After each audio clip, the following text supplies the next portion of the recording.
저는 농촌마을 출신이기 때문에 우리나라 농민들의 생활에 조금 친숙한 면이 있습니다. 농촌에 가면 집집마다 그 벽에 커다란 달력이 걸려 있는 걸 볼 수가 있는데요. 그 달력에는 무슨 그림 같은 건 거의 없고 그냥 날짜만 숫자로 크게 이렇게 인쇄된 달력입니다. 그리고 그 날짜마다 여러 가지 표시가 많이 있어요. 우리나라 24절기를 비롯해서 그 밖에 이제 농사 일정과 관련된 그런 표시들이 있습니다. 그 일정에 각자 맞추어서 종자를 거르고 벽시를 담그고 또 모내기를 언제 하고 경운을 하고 퇴비를 하고 또 보리를 베고 이런 일정들을 농사를 진행을 하는 것입니다. 이런 거를 농사력이라고 합니다. 제 친구 목사님이 강화도의 한 그 어촌 마을에서 목회할 때 한번 찾아갔었어요. 그 사택벽에도 또 이 교회 달력 옆에 큰 다른 달력이 걸려 있는데 그건 제가 흔히 보던 거하고 좀 달라요.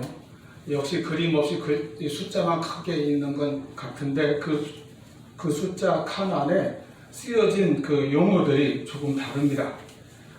거기에 만조, 간조 이런 건 좀 알겠는데 상식적으로 그 밖에 한물, 두물 해가지고 12 무생물인가 그것까지 쭉 나가고요. 또 조금, 사리, 무수 이런 이 말들이 표시되어 있습니다. 수협이나 어촌계 같은 데서 배포한 달력일 텐데 이건 어민들의 생업에 필수적으로 필요한 그 바닷물에 들고 나는 그런 그 내용이 적혀 있는 달력입니다. 물대 시간표라고 하죠. 이렇게 농민들은 농사력에 또 어민들은 물대 시간표라는 것에 맞춰서 생업과 일상생활을 해나갑니다. 그와 같이 우리 성도들은 우리 신앙생활에서 교회력이 있습니다. 교회력에 맞춰서 우리는 또 신앙생활을 합니다. 여러분, 교회에서 된 달력에는 일반 다른 칼렌더에는 없는 특별한 날짜 표시가 있는 경우가 많죠. 대표적으로 성탄절, 부활절, 또 성령강림절, 추수감사절, 그리고 오늘 매추감사절이 있습니다. 이런 것을 교회력이라고 합니다. 그리고 이런 날들을 교회에서 지키는 절기 이렇게 말합니다. 어떤 예배학자는 이러한 교회력 안에 우리 그리스도인들의 아이덴티티, 정체성이 담겨 있다고 그렇게 강조했습니다. 즉 교회력에 맞추어서 신앙생활하는 것이 우리 그리스도인들에게는 기본적이고도 필수적인 것이다 이런 뜻입니다. 우리 교회는 비교적 그러한 교회력에 충실한 편이라는 것은 여러분도 아실 것입니다. 이런 절기들은, 교회력의 절기들은 예수님의 구원사역과 관련된 어떤 중요한 날짜를 정하여 지키는 경우가 있고, 이제 사순절이나 부활절 그런 것이죠. 고난주간 이런 절기들입니다. 또 어떤 경우는 구약시대에 하나님께서 이스라엘 백성들에게 정해주시고 지키라고 명하신 그런 절기에 그 기원을 두고 있는 경우도 있습니다. 또 이 두 가지 의미가 겹쳐진 그런 절기들도 있습니다. 오늘 본문에 보면 바로 그 구약의 중요한 특히 세 가지 절기를 처음 명하신 하나님의 말씀이 기록되어 있습니다. 이스라엘 백성들을 애굽에서 구원하신 하나님께서는 시내산에서 십계명을 비롯한 율법을 주시면서 그리고 이어서 이제 그들에게 매년 세 차례에 걸쳐 지켜야 할 절기에 대해서 말씀하셨습니다. 그 세 차례 절기가 무교절과 매추절 그리고 수장절을 지키라 하셨습니다. 무교절은 6월절부터 시작되는 이제 7일간의 절기인데 그래서 흔히 6월절과 나란히 연결되어 있고 6월절과 무교절은 같은 절기로 그렇게 취급할 때도 있습니다. 이것은 이스라엘 백성들이 애굽에서 구원받은 은혜를 돌아보며 감사함으로 지키는 절기입니다. 오늘날 교회력에서 해당되는 절기를 본다면 사순절과 고난주간 또는 부활절이 이에 해당될 것입니다. 그 다음 매추절은 가나안에 들어가서 농사하여 처음 거둔 열매를 바치며 감사하는 그런 절기로 정해 주셨습니다. 그래서 우리나라의 농사의 그 절기에 비추어 본다면 보리 농사의 수확에 해당하는 계절적으로도 비슷하고 그 용어의 의미도 비슷해서 그렇게 우리가 이제 생각하는 감사절에 해당되는 것입니다. 그래서 이름도 맥추감사절이죠. 이스라엘에서도 밀과 보리를 수확하고 지킨 절기입니다. 그 다음에 세 번째 수장절은 연말에 추수한 그 수확에 대한 감사의 절기입니다. 모든 곡식과 특히 과일을 잘 수확하여 저장한 다음에 드리는 우리나라 오늘날 교회력의 추수감사절에 해당하는 그런 절기라고 볼 수 있습니다. 이렇게 무교절, 맥추절, 수장절을 구약의 3대 절기라 하고 여기에다가 나팔절과 대속죄를 합치면 5대 절기라고 합니다. 또 거기다가 후대에 생긴 불임절과 수전절을 합쳐서 7대 절기를 말하는 사람들도 있습니다. 어쨌든 그 중에 가장 중요한 절기는 이 3대 절기입니다. 오늘 본문 말씀이나 출애굽기 34장, 신명기 16장, 그리고 레위기 23장에 하나님께서 이 세 절기는 분명히 지정하여서 아주 지목해서 지키라 이렇게 명하신 그런 절기입니다. 오늘날 우리나라의 농촌 인구가 점점 줄어들고 또 심지어 농촌에서도 보리 농사는 상당히 줄었다고 하는데 하물며 도시에 사는 사람들에게는 이런 보리 농사라든가 또는 맥추 감사절이라는 용어가 별로 실감이 나지 않을 수도 있습니다. 그러나 교회는 해마다 하나님의 말씀에 따라서 맥추 감사절을 지키고 있습니다. 하나님께서 지키라 하셨기 때문입니다. 또 요즘에는 이 맥추절이 7월 첫째 주일이기 때문에 1년의 절반을 보내고 이제 후반기를 맞이하면서 하나님의 은혜와 복에 대해서 반년을 지켜주신 그 은혜에 대해서 감사한다는 그런 새로운 의미를 덧붙이기도 합니다. 그런데 여러분, 이 맥추절에 사실은 신령한 의미가 하나 또 있는데 그것은 맥추절은 회복하는 절기라는 것입니다. 무언가가 좀 잠시 희미해지거나 약해진 것을 회복하는 그런 강한 의미가 있습니다. 맥추절은 회복의 절기입니다. 그러므로 이 오늘 맥추감사절을 통해서 우리 신앙생활에서 희미해진 또는 약해진 중요한 특징들, 중요한 모습들을 우리가 다시 찾고 회복하는 그런 기회로 삼을 수 있기를 바랍니다. 무엇을 회복합니까? 첫째는 첫 열매의 신앙을 회복해야 합니다. 맥추절의 가장 중요한 것은 첫 열매를 드리라 하는 것이에요. 오늘 16절 말씀에도 여기 이 앞에도 있죠. 너희 첫 열매를 드릴지니라. 이것이 맥추절의 첫 번째 중요한 의미입니다. 맥추절은 이와 같이 그 해에 처음 거둔 곡식을 바치며 감사했기 때문에 일명 초실절이라고도 부릅니다. 이와 같이 맥추절의 가장 중요한 특징이 첫 열매를 드리는 신앙이기 때문에 이스라엘 백성들은 바로 그와 같은 절기를 믿음으로 지켰습니다. 모든 곡식은 다 하나님께서 주신 것이므로 그 가운데 첫 번째 열매를 구별하여 하나님께 드렸다는 것입니다. 곡식뿐만 아니라 과일이나 가축의 첫 새끼까지도 그렇게 했습니다. 모든 것을 처음 것을 하나님께 드림으로 그 모든 것이 다 하나님께로부터 받은 것임을 고백하는 신앙의 절기입니다. 이렇게 첫 열매를 드린다는 것은 그 받은 모든 것을 대표하여 드리는 것이죠. 모든 것이 다 하나님의 것이므로 하나님께 감사와 영광을 돌립니다 하는 고백입니다. 또 첫 열매를 드린다는 것은 미리 드리는 것입니다. 앞으로 이후에 이 첫 열매와 똑같은 열매들이 계속해서 열릴 것을 믿고 아직 보이지 않는 일에 대해서도 미리 감사하는 것입니다.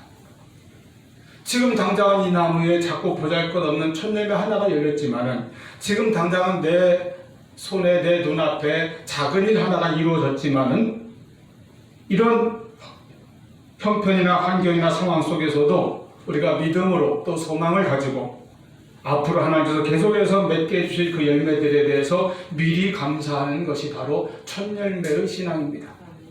모든 것이 풍족해진 후에야 감사하는 것이 아니라 이제 막 거둔 첫 열매를 감사하는 것은 그러므로 참으로 귀한 믿음과 헌신의 행위입니다. 또한 첫 열매는 무엇보다도 모든 것에서 하나님을 가장 먼저 생각하고 하나님을 가장 사랑하는 신앙의 표현입니다. 즉 철두철미하게 하나님 우선주의, 하나님 제일주의의 신앙이 담겨 있다는 것입니다. 그러므로 우리는 물질의 첫 열매, 시간의 첫 열매, 우리 삶의 모든 것의 첫 열매를 하나님께 드림으로써 내 삶의 우선순위가 하나님께 가장 먼저 있음을 고백하는 그런 신앙생활을 할 수 있습니다. 하나님 제일주의 믿음을 내가 표현하고 고백하는 그 행위가 바로 첫 열매를 드리는 것에 있다는 것이죠. 우리 한국교회는 일찍부터 이런 아름다운 신앙이 많이 있었습니다. 그래서 실제로 이제 농촌마을 같은 데서 곡식이나 과일의 그 첫 열매를 이제 이 보이는 그 과실로, 보이는 그 수확으로, 물질로 하나님께 가지고 나와 드리기도 하고, 또 도시에서 직장인들이 첫 월급을 첫 열매로 드리기도 하고, 이렇게 많이 이런 신앙생활을 많이 했습니다. 그런데 이런 신앙은 그런 그 보이는 물질만을 드리는 것이 아니라 그 신앙 자체가 그 안에 바로 금방 말씀드린 대로 언제나 하나님 제일주의, 그 인생의 하나님 중심주의의 그 고백이 담겨 있다고 하는 것입니다.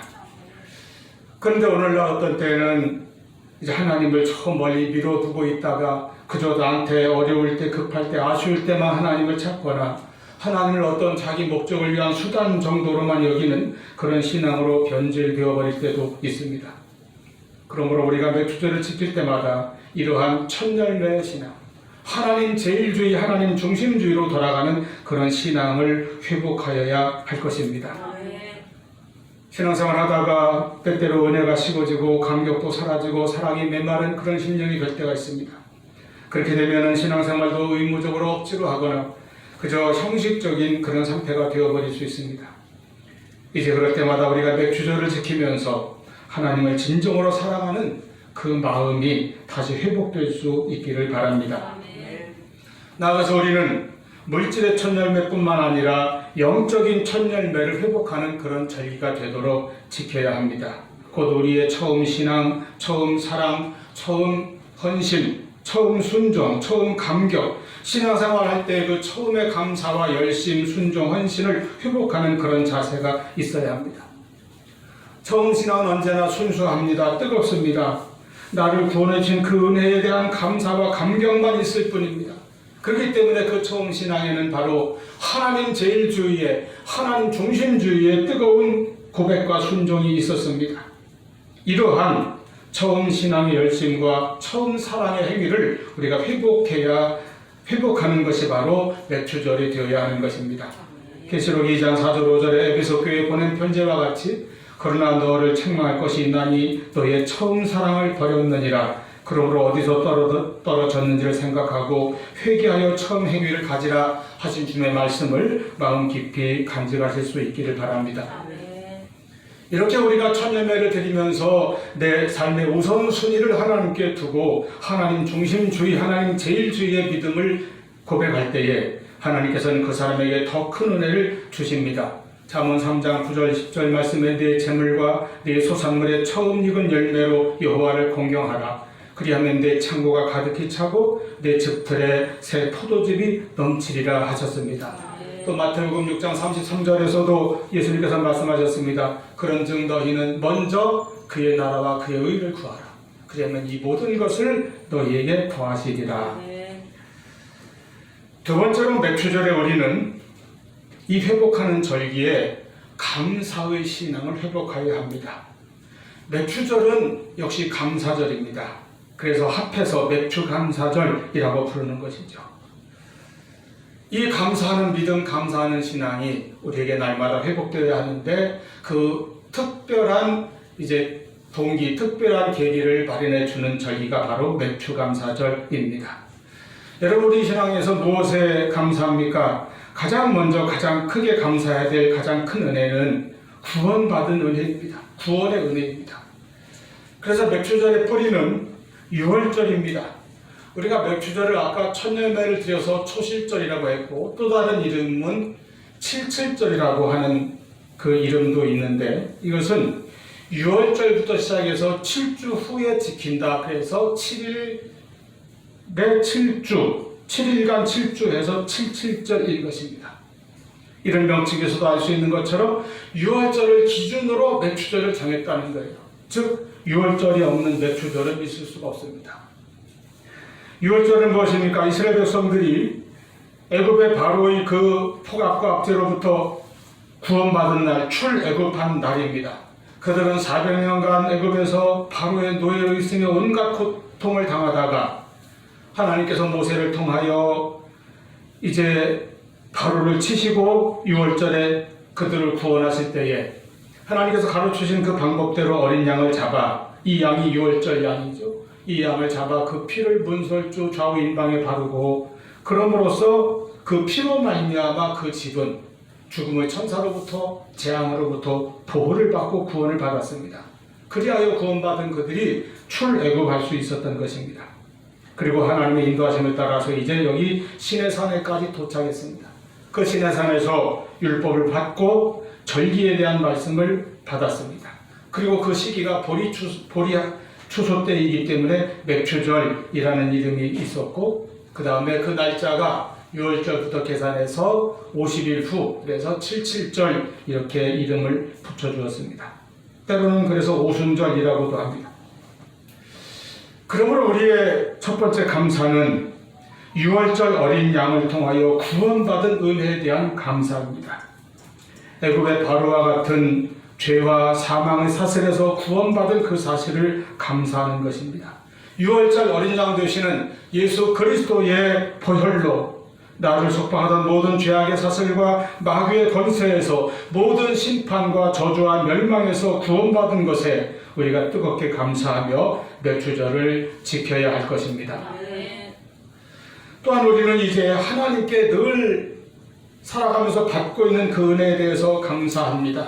이미 받은 은혜에 대해서도 감사하고 지금 하나님의 은혜 안에 살고 있다는 사실을 깨닫고 감사하며 나아가서 앞으로도 하나님께서 우리를 인도하시고 늘 함께 하실 것을 믿고 첫 열매를 드리며 미리 감사하는 그런 신앙을 가져야 하겠습니다. 이와 같이 성도들이 범사에 감사하는 것이 우리를 향하신 하나님의 뜻이라 하였습니다. 그 유명한 데살로니가전서 5장 16절로 18절 말씀, 항상 기뻐하라, 쉬지 말고 기도하라, 범사에 감사하라. 이것이 그리스도 예수 안에서 너희를 향하신 하나님의 뜻이니라 말씀하셨습니다. 우리 신앙은 감사의 신앙이 되어야 합니다. 감사하는 사람이 하나님의 뜻을 이루고 감사하는 사람이 하나님께 영광을 돌립니다. 우리는 입을 열어 기도할 때에 버릇처럼 하나님께 영광 돌리게 하소서 그런 기도 많이 합니다. 어떤 사람이 하나님께 영광 돌립니까? 세상적으로 크게 성공하고 출세하고 유명해져서 하나님께 영광 돌릴 수 있습니다. 그러나 모든 성도들이, 모든 사람들이 누구나 하나님께 영광 돌리는 가장 복된 길이 있는데 그것은 감사하는 것이 바로 하나님께 영광이 된다는 것입니다. 시편 50편 23절에 말씀하셨습니다. 감사로 제사를 드리는 자가 나를 영화롭게 하나니. 여러분 누가복음 17장에 보면은 10사람의 나 환자들이 길에서 예수님을 만나서 고침받은 일이 있었습니다. 그런데 예수님 말씀 듣고 제사장을 향하여 가다가 가는 길에 자기들의 몸이 깨끗해진 것을 알았어요. 그때 그 중에 한 사람만이 돌아와 예수님께 감사했는데 사마리아 사람이라고 했습니다. 주님께서 물으셨습니다. 이 한 사람 외에는 하나님께 영광을 돌리러 돌아온 자가 없느냐? 그가 감사하려고 돌아왔는데 주님께서는 이렇게 말씀하셨어요. 하나님께 영광을 돌리러 돌아온 자가 없느냐? 곧 감사하는 것이 하나님께 영광 돌리는 길이라는 것입니다. 인간의 성숙도는 평소의 생활 속에서 얼마나 주위의 주변 사람들에게 감사하며 사는가에 달려 있습니다. 마찬가지로 그리고 특히 성도들은 우리 신앙생활에 있어서 신앙의 그 성숙도, 신앙의 척도를 무엇으로 알 수 있습니까? 감사하는 모습을 통해서 알 수 있습니다. 요한에서는 감사를 가리켜서 성숙한 그리스도인의 표적이라고 했습니다. 그러면 성숙한 그리스도인과 미성숙한 그리스도인의 차이점은 무엇으로 구분할 수 있습니까? 미성숙한 그리스도인들은 무슨 좋은 일이 나에게 있을 때에만 내가 복을 받았다 이렇게 자랑하면서 감사합니다. 그러다가 많은 사람들이 또 어렵고 힘든 일이 닥치면 다시 쉽게 불평하고 낙심할 때가 있습니다. 그러나 성숙한 신앙, 성숙한 감사는 어떤 것입니까? 범사에 감사하는 것이고, 나가서 어떤 일이든지 그것이 때로는 고난이나 시련이라 할지라도 그 안에서도 감사를 잃지 않는 것이 성숙한 감사인 것입니다. 또한 우리는 우리의 일상생활에서도 늘 감사하기를 바랍니다. 그냥 내가 평범하게 살아가는 나날이 하나님께 감사의 제목이 되는 것입니다. 우리 채승이가 좋아한다는 박완서 작가의 생전에 쓴 글 한 토막을 어떤 분이 저한테 뭘로 보내줬었어요. 어떡하다 이분이 허리를 삐끗한 날이 있었다고 합니다. 그때는 그냥 대수롭지 않게 여겼는데 하룻밤 자고 나니까 굉장히 심해져가지고 혼자 일어나기도 힘들고 엄청 심하게 고생했나 봐요. 그래서 이렇게 표현했습니다. 그러자 하룻밤 사이에 사소한 일들이 굉장한 일들로 바뀌어 버렸다. 세면대에서 허리를 굽혀 세수하기, 바닥에 떨어진 물건을 줍거나 양말을 신는 일, 기침을 하는 일, 앉았다가 일어나는 일이 나에게 더 이상 쉬운 일이 아니었다. 그래서 이때 중국 속담이 떠올랐다고 합니다. 저는 이런 속담이 있는 거 처음 알았어요. 기적은 하늘을 날거나 바다 위를 걷는 것이 아니라 땅에서 걸어다니는 것이 기적이다. 예전에는 이것을 싱겁게 웃어넘겼던 그 말이 다시 생각난 것은 정말 반듯하게 튼튼하게 걷는 것이 결코 쉬운 일이 아님을 실감하게 되었기 때문이다. 허리를 다치고 나니까 그 표현이 괜한 말이 아니었다는 것이죠. 그러므로 우리가 우리의 건강하게 살아가는 일상생활에 대해서 늘 감사를 잊지 말아야 되겠다는 것입니다. 우리 잘못해서 실명해가지고 안구 하나를 이렇게 만약에 돈으로 산다고 하면 1억이 든다고 하네요. 저도 들은 얘기입니다만, 그렇다면 눈 2개를 만약에 다 갈아 끼운다면 2억이 듭니다. 그런 식으로 해서 신장이 안 좋은 사람이 신장을 하나 바꾸는 데는 3천만 원이 든다고 합니다. 심장을 바꾸는 데는 5억이 든다고 합니다. 우리 지방에도 지금 이 수술한 분이 있는데 이제 간 수술했어요. 근데 간이 이식하는 경우에는 7천만 원이 든다고 해요. 뭐 그 밖에 무슨 예를 들어서 팔, 다리를 상해서 의수나 의족을 하는데도 많은 돈이 있다고 합니다. 여러분, 지금 우리가 두 눈을 잘 뜨고 두 팔, 다리로 건강하게 생활하고 다니는 사람은, 또 온몸에 지체가 다 이렇게 건강한 사람은 그걸 다 누가 계산하니까 51억 원어치가 내 몸에 있다는 거예요. 그걸 우리는 공짜로 하나님께 받아서 쓰고 있는 것입니다. 여러분이 51억 원어치예요. 그뿐입니까? 갑작스러운 사고나 앰뷸런스에 이제 막 의식을 잃고 실려 가는데 만약에 산소 호흡기를 유료로 쓴다면은 1시간에 36만 원씩 계산한다고 해요. 그렇다면 우리가 하루 24시간을 매일매일 공짜로 숨을 쉬는 것은 하루에 860만 원어치 공기를 매일 공짜로 마시면서 살고 있습니다. 51억짜리 몸을 공짜로 받아서 매일매일 860만 원씩 어치의 공기를 공짜로 여러분이 받아서 살고 있는데 얼마나 감사해 보셨습니까? 그런 생활하면서도 때때로 자신을 불행하다고 생각하거나 여러 가지 불평과 원망을 앞세울 때가 많이 있는 것은 왜 그렇습니까? 바로 감사가 없기 때문입니다. 나의 일상에 나의 그냥 평범한 이 모습 이대로에 대해서 감사할 수 있기를 바랍니다. 그러면 그 감사는 우리의 삶을 더욱 풍요롭고 행복하게 해줄 것입니다. 인생은 감사한 만큼 행복해진다는 말이 있습니다. 노르웨이 속담에는 감사하는 마음에는 사탄이 씨를 뿌릴 수 없다 하는 속담이 있다고 해요. 무슨 뜻인가 하면 옛날에 사탄이 내려와서 지구 곳곳에 온갖 나쁜 씨를 뿌리기 시작했습니다. 거기에 미움의 씨, 질투의 씨, 슬픔의 씨, 원망과 불평, 낙심의 씨, 욕심과 좌절, 그리고 탄식의 씨, 죄악의 씨들을 뿌리고 다닙니다. 이런 씨들은 어느 곳에 뿌려도 잘 난다는 겁니다. 어느 마을에 어떤 사람의 마음에 뿌려도 잘 난다는 거예요. 그런데 어떤 한 마을, 한 동네에는 아무리 마귀가 이 씨를 뿌려도 나지를 않아요. 효력이 없습니다. 싹이 나질 않습니다. 그 마을을 밖에서 보니까 감사의 마을이라는 거예요. 그 감사의 마을에는 어떤 일이 생겨도 감사하는 마음, 감사하는 신앙을 가진 그 마음에는 사탄이 씨를 뿌릴 수가 없다는, 씨를 뿌려도 소용이 없다는 겁니다. 그래서 그런 속담이 생겼나 봐요. 그와 같이 여러분, 감사는 사탄의 그 방해까지도 막아낼 수 있는 능력이 있습니다. 온갖 놀라운 비밀이 숨겨져 있습니다. 그러므로 우리의 모든 일상과 때때로 우리가 어떤 어려운 일, 고난을 당할 때를 포함해서 우리 모든 삶의 여정에 항상 감사해 보시기를 바랍니다. 늘 하나님께 감사하십시오. 억지로라도 감사하면 감사에는 놀라운 힘이 있습니다. 감사는 그냥 단순히 순간의 마음가짐으로 지나가는 것이 아닙니다. 그 감사에는 우리 삶을 하나님의 은혜로 채워주는 놀라운 능력이 충만한 것입니다. 감사는 어려운 일이 닥쳤을 때 문제를 해결하고 위기를 극복하는 능력을 강화시켜 준다고 합니다. 감사를 잘하는 사람은 그런 능력이 생긴다는 거죠. 감사는 자기 자신에 대한 자부심과 자신감을 높이고 또 변화나 위기에 대한 대처 능력을 높여준다고 합니다. 감사는 스트레스를 완화시켜 줌으로써 건강을 증진하고 면역계를 강화하며 치유를 촉진할 뿐만 아니라 심장이나 몸 그리고 모든 정서에 좋은 반응을 일으키고 혈압이 떨어지고 소화작용을 촉진시켜준다. 얼마나 좋아.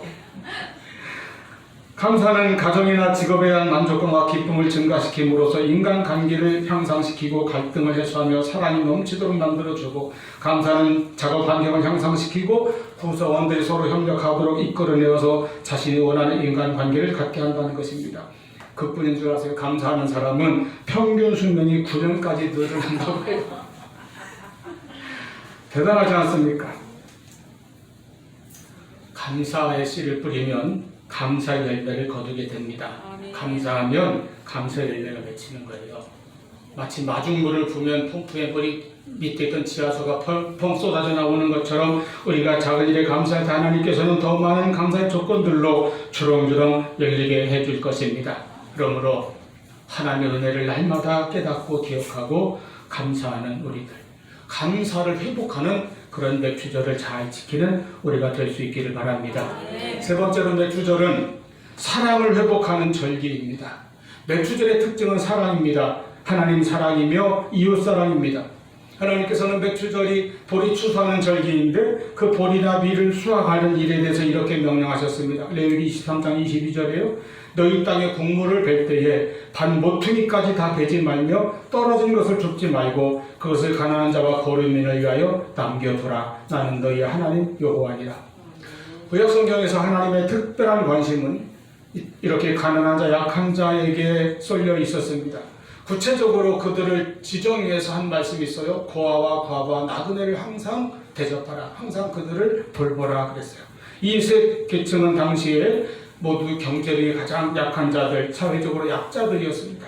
하나님은 그러한 사람들에게 각별한 사랑과 보호의 장치를 율법에 이렇게 마련해 주신 것입니다. 그래서 이스라엘 백성들은 이웃을 형제처럼 여겼습니다. 밭에서 곡물을 수확할 때에도 가난한 이웃이나 경작할 땅이 없는 이들을 위하여 일부러 그 반 모퉁이까지 다 베지 않고 거기 남겨두었던 것이죠. 그들이 베어갈 수 있도록. 또 벤 것을 모으다가 땅에 떨어뜨리는 그런 이삭이 흘린 것이 있어도 다시 돌아가 줬지 말고 그대로 내버려 두라고 하셨어요. 역시 가난한 자들이 와서 주워갈 수 있도록 하신 것입니다. 이것이 하나님의 명령이고 이것이 율법입니다. 그래서 훗날 룻이라고 하는 한 이방 여인이 나오미를 따라 베들레헴에 왔다가 두 사람이 아무런 호구지책이 없었어요. 어떤 살아갈 근거도 방도도 없었습니다. 그래서 룻은 이스라엘의 그런 풍습에 따라서 밭에 이삭을 주우러, 그때가 마침 보리 수확기였기 때문에 이삭을 주우러 나갔던 것이죠. 거기서 그 밭의 주인이요 베들레헴의 유력한 유지고 부자인 보아스를 만나게 되었고, 그래서 거기서 이제 사랑이 싹트고 결혼하고 자녀를 낳는데 그 자녀가 오벳 이색을 이어서 다윗이 그 가문에서 태어나고, 그 다윗을 가문을 쭉 그 족보를 이어서 바로 구세주 예수 그리스도께서 태어나신 것입니다. 이렇게 하나님께서 마련하신 가난한 자들을 위한 사랑의 율법이 예수 그리스도의 구속사를 잇는 다리가 되었습니다. 맥주절은 사랑을 회복하는 절기입니다. 특히 믿음의 형제들이 서로 사랑하는 것은 예수님께서 주신 새 계명입니다. 요한복음 13장 34절 35절 말씀에 새 계명을 너희에게 주노니 서로 사랑하라. 내가 너희를 사랑한 것 같이 너희도 서로 사랑하라. 너희가 서로 사랑하면 이로써 모든 사람이 너희가 내 제자인 줄 아니라. 우리가 예수 믿는 사람인 것을, 우리가 예수님을 따르는 제자인 것을 무엇으로 나타내고 증거합니까? 서로 사랑하는 것이 그 증거가 된다는 거예요. 이 사랑을 잘 회복하는 맥주절이 될 수 있기를 바랍니다. 여러분, 하나님께서 맥주절을 지키라 이렇게 말씀하셨습니다. 맥주절은 회복하는 절기입니다. 천열매의 신앙, 하나님 제일주의의 신앙을 날마다 새롭게 회복하시기를 바랍니다. 범사에 감사하는 그 신앙을 항상 간직하며 하나님께 영광 돌리시기를 바랍니다. 이웃과 형제 사랑의 신앙을 작은 것부터라도 실천하며 늘 회복하며 나가는 우리 모두가 될 수 있기를 축원합니다. 기도하시겠습니다.